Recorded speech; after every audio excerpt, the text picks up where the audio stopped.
Littérature, Curiosité, histoire, ouverture d'esprit, sexualité, point de vue, imaginaire, partage.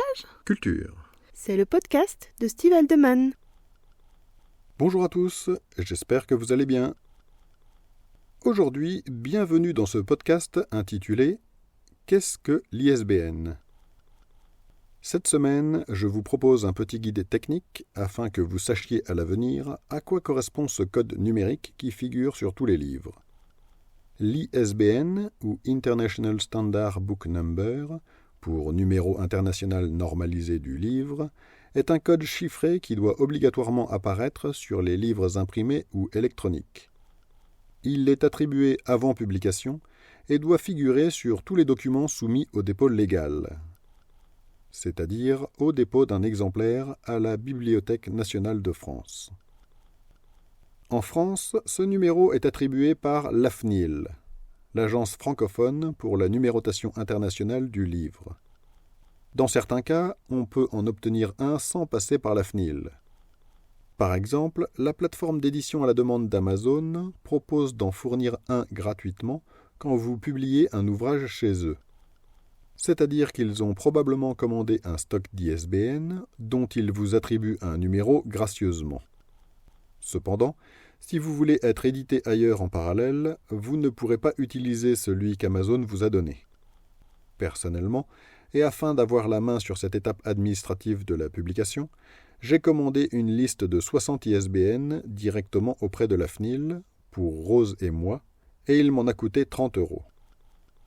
60 codes, ça peut paraître beaucoup, mais il faut savoir qu'il faut un ISBN par livre et par type de support, ce qui fait qu'entre une version brochée, reliée, e-book, audio, ainsi que les éventuelles rééditions d'un même livre, le stock d'ISBN peut vite baisser. Un ISBN se présente de la façon suivante. C'est une série de 12 chiffres, parfois séparés par des tirets.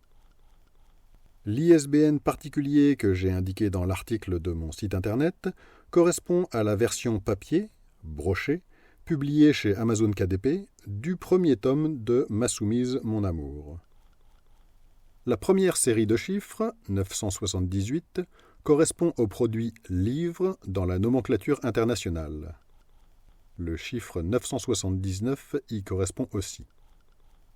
Le 2 qui suit est utilisé par les pays francophones.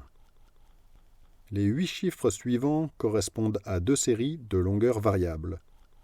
La première identifie l'éditeur du livre et la seconde identifie le livre lui-même. La longueur variable s'explique par le nombre de livres très différents que les éditeurs peuvent produire. Le dernier chiffre est une clé de contrôle calculée par un algorithme. Il existe un autre code, l'ISSN, qui est utilisé pour identifier les périodiques comme les journaux. Vous pouvez découvrir les liens en description pour approfondir les sujets dont j'ai parlé. Si vous avez écouté cet épisode en podcast, je vous invite à vous rendre sur mon site stevealdeman.com pour y trouver les liens en question, d'autres articles, ainsi que les romans que j'ai écrits et ceux qui seront bientôt publiés. Je vous souhaite une excellente journée et à bientôt dans un prochain numéro.